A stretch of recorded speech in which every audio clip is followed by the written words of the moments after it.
चलिए, तो हम आपको बता रहे थे कि अगर दो लिस्ट की आपको इक्वालिटी चेक करनी है तो दोनों लिस्ट इक्वल है या नहीं है, तो इसके लिए आप यहाँ पर इक्वालिटी ऑपरेटर यूज करेंगे। और इक्वालिटी ऑपरेटर में आप कौन सा सिंबल यूज करते हैं?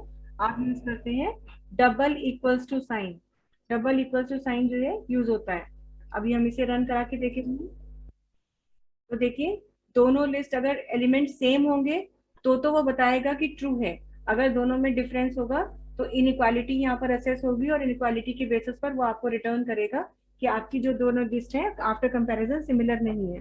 तो इस तरह से आप उनको आपस में कंपेयर कर सकते हैं।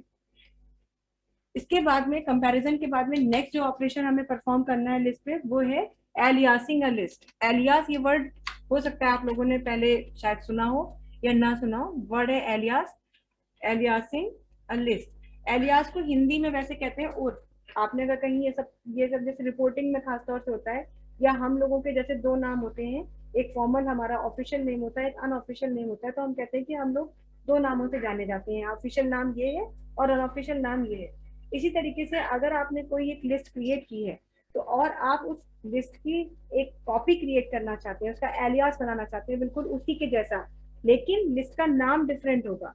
एक लिस्ट ऑलरेडी बनी हुई है, आप उसी लिस्ट की कॉपी क्रिएट करना चाहते हैं, लेकिन एक डिफरेंट लिस्ट में करना चाहते हैं, एक डिफरेंट नेम की लिस्ट क्रिएट करना चाहते हैं और तब ये काम करना चाहते हैं, तो ऐसे ऑपरेशन को हम कहते हैं एलियासिंग अ लिस्ट। हम कह सकते हैं इसको कि creating copy of an already created list with another name, with a different name। इस तरीके से जो है आप यहाँ पर ये काम कर सकते हैं। तो इसके लिए अगर आपको काम करना है, एक एलियास बनाना है अपनी लिस्ट का, तो उसके लिए क्या करेंगे? सबसे पहले आपके पास एक लिस्ट होनी चाहिए और आपने मान लीजिए एक लिस्ट ली एल नाम से, L1 ले लिया हमने, L1 नाम से लिया। इसमें हमने कुछ एलिमेंट्स डाल दिए 1, 2, 3। ठीक है। अब हमने यहाँ पे कह दिया एक और ब्लैंक लिस्ट ले ली L2 और L2 इज इक्वल टू कह दिया L1। ठीक। अब हम यहाँ पर प्रिंट कराएंगे L1 को और प्रिंट कराएंगे L2 को। तो होना क्या चाहिए कि L1 और L2 दोनों के कंटेंट्स सिमिलर हैं, तो दोनों के सेम लिस्ट वेरिएबल्स प्रिंट हो जाएंगे। ये देखिए, एक लिस्ट हमने ऑलरेडी क्रिएट की हुई थी और उसके बेसिस पर हमने L2 के नाम से एक एलियास क्रिएट किया उसका, और L1 की कॉपी L2 में सेव कर दी। अब अगर आप यहाँ पर चेक करना चाहते हैं कि दोनों लिस्ट हमारी सेम है या नहीं है, तो उसके लिए आप यहाँ पर चेक कर सकते हैं। मतलब अगर आप ये कहें print L1 is equal to L2 और सेव कर इसको रन कराएंगे तो देखिए ये ट्रू देगा। लेकिन अब अगर आप यहाँ पर ये चेक करें कि क्या ए और से जो है आपके बी दोनों आपके इक्विवेलेंट हैं, both the list are equivalent और नॉट, तो उसके लिए आपको जो है यहाँ पर वो इक्विवेलेंसी तो दिखा रहा है, लेकिन दोनों लिस्ट आइडेंटिकल है या नहीं है, सिमिलर है या नहीं है, ये अगर आपको चेक करना है तो उसके लिए ये आपको फॉल्स देगा। क्यों? कैसे चेक करेंगे? L1 is L2। आइडेंटिकल को चेक करने के लिए इज ऑपरेटर का यूज होता है। आपको ध्यान होगा शुरू में हमने बताया था मेंबरशिप ऑपरेटर होते हैं, और आइडेंटिकल को चेक करने के लिए इज और नॉट इज होता है। मेंबरशिप के लिए इन और नॉट इन बताए थे। तो L1 इज L2 में क्या कर रहा है कि ये दोनों को चेक कर रहा है और बता रहा है कि क्या दोनों लिस्ट सिमिलर हैं। तो कंटेंट्स के सिमिलर होने के बाद भी देखिए ये क्या देगा, ये आपको देगा फॉल्स।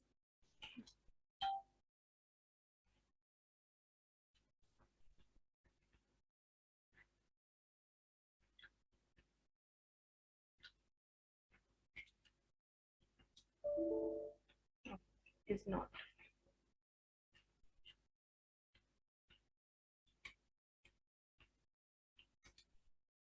है ना। दोनों लिस्ट अनआइडेंटिकल है तो ये दे रहा है फॉल्स, और अगर आप इस कहेंगे तो ये देगा ट्रू। दोनों लिस्ट मतलब सिमिलर हैं, उनके कंटेंट्स भी सिमिलर हैं। तो भले ही वो दो लिस्ट देखिए अलग अलग नामों से दी जा रही हैं, लेकिन क्योंकि उनके दोनों के कंटेंट सिमिलर हैं तो इज में ट्रू और इज नॉट में वो आपको फॉल्स रिटर्न करेगा।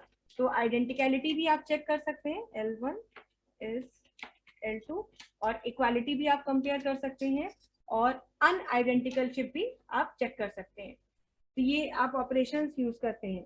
अब ये तो है कि सिमिलर आपने ऑपरेटर का यूज करके अपने लिस्ट पे कुछ टास्क परफॉर्म किए, लेकिन बहुत से टास्क ऐसे हैं जिन्हें अगर आप लिस्ट पे परफॉर्म करते हैं तो बहुत ज्यादा समय लग जाता है। ऐसे टास्क जो ज्यादा टाइम टेकिंग है, या कभी कभी ये होता है कि हम शायद चेक ही ना कर पाए, वो चीज कर ही ना पाए, तो उसके लिए हमें पहले से बने बनाए फंक्शंस यहाँ पर पाइथन की लाइब्रेरी में अवेलेबल है। लिस्ट की एक अपनी लिस्ट के पे यूज किए जाने वाले फंक्शंस की अपनी ही एक लिस्ट है, जिनमें से कुछ फंक्शंस जो आपके सिलेबस में है वो हम ट्राई करेंगे यहाँ पर। तो कौन से फंक्शन है? सबसे पहला जो फंक्शन है हमारा, वो फंक्शन है लेंथ। आपको पहले से पता है कि लेंथ फंक्शन का काम होता है किसी भी लिस्ट की लेंथ रिटर्न करना। तो अगर आपने कोई लिस्ट यहाँ पर बनाई है,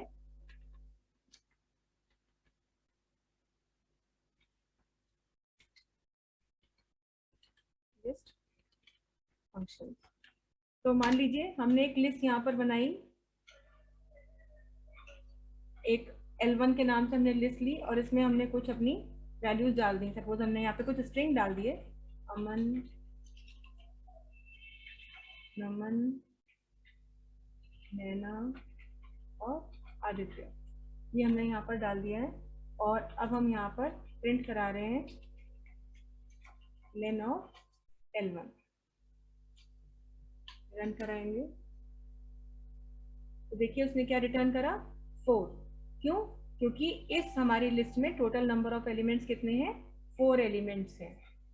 अगर हम यहाँ पे देते हैं 2, तो ये क्या रिटर्न करेगा? ये क्या बता रहा है यहाँ पर?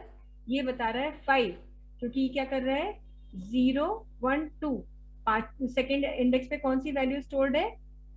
ये वाली वैल्यू स्टोर्ड है, नैना। और नैना की लेंथ क्या है? नैना की लेंथ है 5।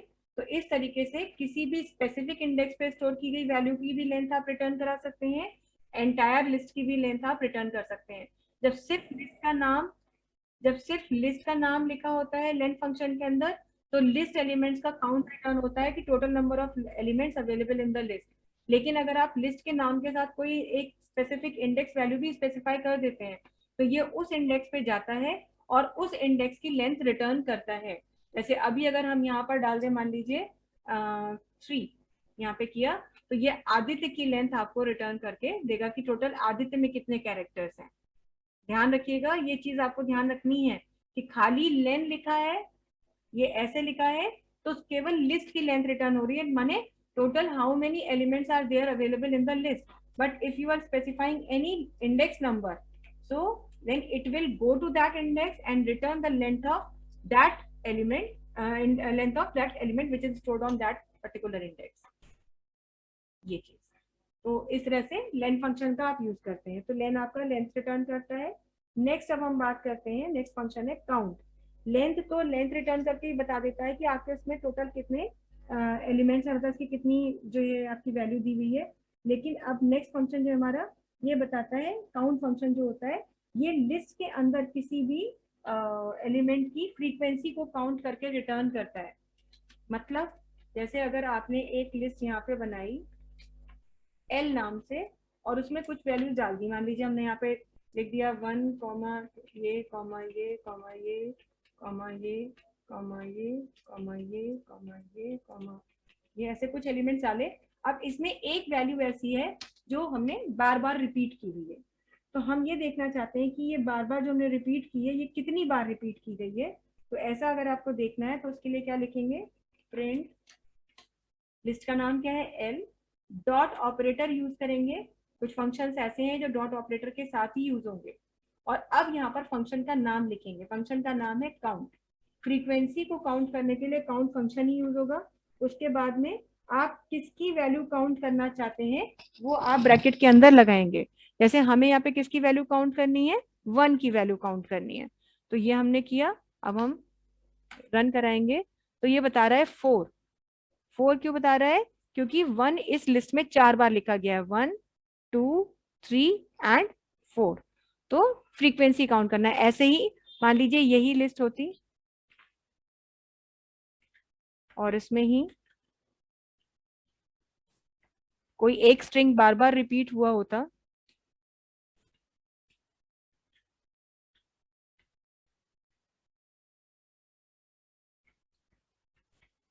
और अब हम यहाँ पर इसी चीज को देखना चाहते थे, तो यहाँ पे क्या करते हैं, लिस्ट का नाम L1 डॉट काउंट, किसे काउंट करना है, अमन को काउंट करना है। और यहाँ पर इसे सेव करते रन कराएंगे तो देखिए अमन भी 4 बार लिखा गया है, तो 4 बार ही दिखाया जा रहा है, 1 2 3 और 4। तो स्ट्रिंग अगर लिस्ट में है तो भी आप उसकी फ्रीक्वेंसी काउंट करके देख सकते हैं, और अगर आपकी जो है क्या नाम कोई इंटीजर है तो वो भी आप काउंट करके देख सकते हैं। तो ये काउंट फंक्शन है जिसे आप देखेंगे, किसी की भी वैल्यू को की फ्रीक्वेंसी काउंट करनी है तो उसके लिए आप ये देखेंगे। काउंट फंक्शन के बाद में नेक्स्ट फंक्शन है हमारा अपेंड फंक्शन। अपेंड एक ऐसा शब्द है, अपेंड का मतलब होता है जोड़ना, ऐड करना, लेकिन ऐड करने का मतलब दो वैल्यूज को जोड़ना नहीं होता। अपेंड का मतलब होता है लिस्ट में एक नए एलिमेंट को ऐड करना। देखिए बहुत ध्यान दीजिएगा इस बात पे कि आपने जब स्ट्रिंग चैप्टर पढ़ा था तो स्ट्रिंग में आपने सबसे पहली चीज हमने आपको यही बताई थी कि स्ट्रिंग्स जो होते हैं वो नॉन मतलब वो इम्यूटेबल डेटा टाइप्स होते हैं। इम्यूटेबल डेटा टाइप्स का मतलब ही होता है कि आप उन्हें उनकी इंडेक्स वैल्यू के बेसिस पर मॉडिफाई नहीं कर सकते, है ना। जैसे हमने कहा था कि अगर एक स्ट्रिंग हमने मान लीजिए नाइटेक लिख दिया, अब नाइटेक में हम ये सोचें कि टी की जगह कुछ और आ जाए तो वो नहीं आ सकता क्योंकि स्ट्रिंग इम्यूटेबल है। लेकिन लिस्ट में ये चीज पॉसिबल है क्योंकि लिस्ट जो है वो म्यूटेबल है। तो म्यूटेबल होने का एक एडवांटेज ये भी होता है कि ना तो किसी स्पेसिफिक इंडेक्स पे, जैसे स्ट्रिंग में तो नहीं हो पा रहा, लेकिन यहाँ आप इंडेक्स के बेसिस पर भी काम कर सकते हैं, और साथ ही साथ उस लिस्ट में एक नया एलिमेंट भी ऐड किया जा सकता है। तो अपेंड का मतलब होता है लिस्ट में एक नए एलिमेंट को ऐड करना। लेकिन साथ ही साथ ये बात भी ध्यान रखिए कि अपेंड का मतलब ही होता है कि लिस्ट में लास्ट में नया वैल्यू ऐड करना। जैसे कि मान लीजिए आपने एक लिस्ट बनाई हुई है, सपोज यही L1 लिस्ट को ही हम मान लेते हैं कि L1 एक लिस्ट हमारे पास बनी हुई है जिसमें कुछ नाम लिखे हुए हैं, अमन नमन नैना और आदित्य नाम लिखे हुए हैं। अब सपोज इस लिस्ट में हम एक नया नाम ऐड करना चाहते हैं, एक और स्टूडेंट इस लिस्ट में हमें ऐड करना है, तो हम क्या करेंगे, यहाँ पर हम उसको यहाँ पर अपेंड फंक्शन के थ्रू ज्वाइन करा सकते हैं, ऐड कर सकते हैं। कैसे लिखेंगे, L1 डॉट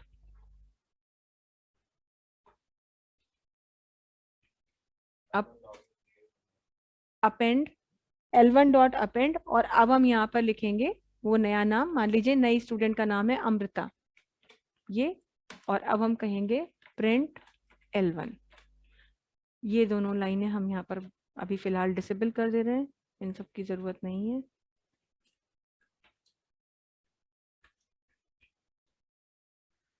ये किया हमने, तो लिस्ट हमारी ओरिजिनल ये है जिसमें पहले से नाम पड़े थे अमन नमन नैना और आदित्य। अब हमने यहाँ पे L1 डॉट अपेंड और ब्रैकेट के अंदर हमने अमृता नाम उसमें ऐड किया है, और अब हम अपनी लिस्ट को प्रिंट करा रहे हैं। पहले ओरिजिनल लिस्ट को भी प्रिंट करा लेते हैं, ये करा दिया, और अब हम इसे रन करेंगे। तो ये देखिए पहले ओरिजिनल लिस्ट वो थी जिसमें वो 4 नेम्स थे, अमन नमन नैना और आदित्य, और अमृता देखिए लास्ट में आया। ऐसा कभी भी संभव नहीं है, आपसे अगर ये पूछा जाए ऑप्शनल क्वेश्चन में भी कि अपेंड फंक्शन के थ्रू आप लिस्ट में कहीं पर भी कोई नई वैल्यू ऐड कर सकते हैं, that is not at all possible. Append function is used only to add a new element to the end of the list. बीच में कहीं भी आप ऐसा नहीं कर सकते हैं। क्यों, तो अपेंड का मतलब ही होता है लास्ट में ऐड करना। ठीक है, तो ये अपेंड फंक्शन है जो आप यूज करेंगे और इसके थ्रू आप नया वो दे रहे हैं। इसके बाद में नेक्स्ट हमारा जो फंक्शन है वो है एक्सटेंड। एक्सटेंड फंक्शन का काम होता है कि ये जो है आपको items of one list to another list, मतलब एक आइटरेबल ऑब्जेक्ट है, एक पहले से बना बनाई लिस्ट है आपके पास, और एक दो लिस्ट आपने ले ली, और दो लिस्ट लेने के बाद अब अगर आप उन दोनों लिस्ट को आपस में ऐड करना चाहते हैं तो आप उसके लिए यूज कर सकते हैं एक्सटेंड फंक्शन। एक्सटेंड फंक्शन में दो तीन बातें ध्यान रखनी है, वो तो खैर आज की क्लास में नहीं हो पाएगा, लेकिन हम सिर्फ आपको करके दिखा दे रहे हैं फिलहाल एक्सटेंड फंक्शन क्या होता है। ये सब अब हम बंद कर दे रहे हैं।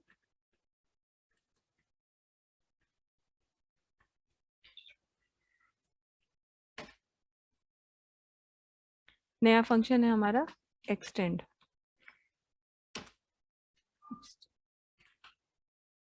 अब यहाँ पर हमने एक लिस्ट ली, मान लीजिए उसमें वैल्यू पड़ी थी 1,2,3।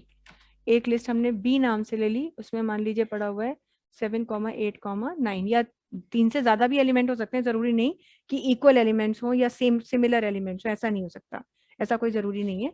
अब हमने यहाँ पे लिख दिया ए डॉट एक्सटेंड बी। ये हमने लिखा और अब हम प्रिंट कराएंगे ए को। यहाँ पर हम पहले ए को प्रिंट करा दे रहे हैं, फिर बी को प्रिंट करा रहे हैं और अब हमने एक्सटेंड किया और अब हम यहाँ प्रिंट कराएंगे। तो ये देखिए ए आपकी थी 1 2 3, बी थी 7 8 9, लेकिन आपने दो लिस्ट को आपस में ज्वाइन कर लिया। तो जो काम आप देखिए प्लस ऑपरेटर से उधर ज्वाइनिंग का कर रहे थे, उसी के लिए आपके पास फंक्शन अवेलेबल है एक्सटेंड, और एक्सटेंड के थ्रू आप यहाँ पर ये काम कर सकते हैं। तो ये जो है आपको यहाँ पर इस तरह से एक्सटेंड फंक्शन है, लेकिन एक्सटेंड का इसके अलावा भी और बहुत सारे यूज हैं जो आज तो पॉसिबल नहीं है क्योंकि क्लास का टाइम ओवर हो जाएगा, लेकिन कल हम इसी चैप्टर को कंटिन्यू करेंगे।